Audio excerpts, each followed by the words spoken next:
लखनऊ उत्तर प्रदेश हो रहा है। बहुजन महानायकों के सम्मान में ये प्रोग्राम हो रहा है। हमारे साथ इस वक्त पटेल जी मौजूद हैं। अभी इन्होंने बहुत अच्छा संबोधन दिया।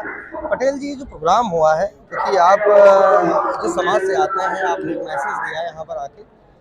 ऐसी क्या बुराई है जिस समाज से आप आते थे और आप बुद्ध जियों के बीच में आए हुए हैं? क्या मकसद है इस मिशन में? आपको बेहतर क्या लगा यहाँ पर आने? मैं व्यक्तिगत तौर पर एक साइंटिफिक व्यक्ति हूँ जी विज्ञानवाद और मानववाद को लेकर चलने वाला व्यक्ति हूँ। जो लोग अपने आप को हिंदू महासभा का पैरोकार बताते हैं, उनसे मैं सिर्फ एक चीज पूछना चाहता हूँ। मैं गर्व से कहना चाहता हूँ कि मैं हिंदू हूँ। मैं कैसे कहूँ जब वो लोग हाई कोर्ट में चले जाते हैं, गैर ब्राह्मण जो पुजारी बनाए जा रहे हैं उनके खिलाफ तमिलनाडु में हाई कोर्ट में चले गए।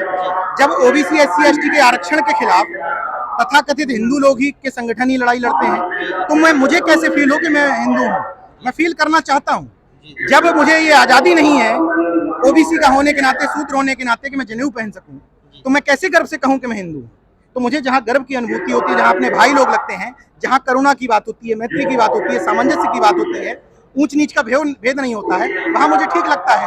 मैं किसी भी बुद्ध संगठन का सदस्य नहीं हूँ। मैं पत्रकार हूँ। मैं अर्जक संघ के मंच पे भी होता हूँ, मैं इस मंच पर हूँ, अम्बेडकरवादियों के मंच पर भी होता हूँ। हर उस मंच पर मैं होता हूँ जहाँ पर विज्ञान की बात हो। मैंने आपसे स्पष्ट किया, मेरे लिए बुद्ध विश्व का सबसे बड़ा वैज्ञानिक है, जिसने इस बात की खोज की कि कोई ईश्वर नहीं है। मैं इस बात को बिलीव करता हूँ कि कोई ईश्वर नहीं। जैसा अभी आपने कहा कि संविधान मुझे इजाजत देता है कि मैं नास्तिक हूँ। हाँ बिल्कुल। संविधान मुझे इजाजत देता है कि मैं मुस्लिम हूँ। संविधान मुझे इजाजत देता है, बिल्कुल देता है। तो आप अपने बौद्ध की प्रचार करें, उसको आप अच्छा कहें। आप हिंदुओं के देवी देवताओं को आप गलत कहते हैं, आप गणेश जी को गलत कहते हैं। गलत कहाँ? एक आपने कहा श्री राम, आपने मेरा भाषण सुना? मैंने गलत कहा है? मैंने कहा कि मैं उनको नहीं मानता। इसमें पूरा गलत कहा? वो अगर माने तो उनसे कोई बुराई नहीं है आपको। अरे उनसे हमें क्या लेना देना भाई? तुम्हारी दुकान है, तुम जैसे चलाना चलाओ। हम नहीं मानते। अभी तक यही दिक्कत है। हम उनसे ये कह ही नहीं रहे कि तुम ना मानो। हम सिर्फ ये कह रहे हैं कि हम नहीं मानते। हमें जबरदस्ती मनवा लोगे? मैं जैसे कह रहा हूँ कि मैं अल्लाह नहीं मानता, तो आप जबरदस्ती मनवाओगे? मैं कह रहा हूँ कि मैं ईसाइयों में नहीं मानता, तो जबरदस्ती मनवाओगे?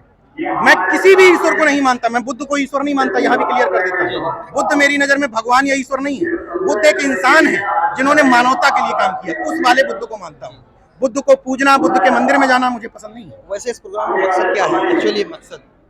मकसद ज्यादा बेहतर बनते जी ही बता सकते हैं, क्योंकि मैं तो नहीं, मैं तो एक ओरेटर हूँ। मुझे बुलाया गया कि कार्यक्रम में आप आइए, आप अपनी बात रखिए। वैसे अपने समाज के बीच में आप किस तरीके से काम कर रहे हैं? वो नेशनल जनमत मेरा चैनल है। उस चैनल के माध्यम से समाज में वो खबरें जो अमूमन लोग छुपाना चाहते हैं, जो तथाकथित गोदी दलाल कॉर्पोरेट भ्रष्ट मीडिया हो चुकी है, वो जो खबरें छुपाती है वो मैं दिखाता हूँ। वो नफरत फैलाती है, हम प्रेम बरसाते हैं। यहाँ ये बताइए, किसी आप इतनी देर से कवर कर रहे हैं, ये कहा गया कि एकजुट हो जाओ, किसी पर हमला कर दो? कहा गया? क्या कहा गया कि किसी का मंदिर तोड़ दो? क्या कहा गया कि किसी की देवी मूर्तियां बाहर फेंक दो? हम केवल ये कह रहे हैं कि हम ये नहीं मानते, बस। चलिए, ये अपना इनका ओपिनियन था, ये पटेल जी थे। मिलते हैं फिर किसी आने शख्सियत के और बने रहिए मैटर।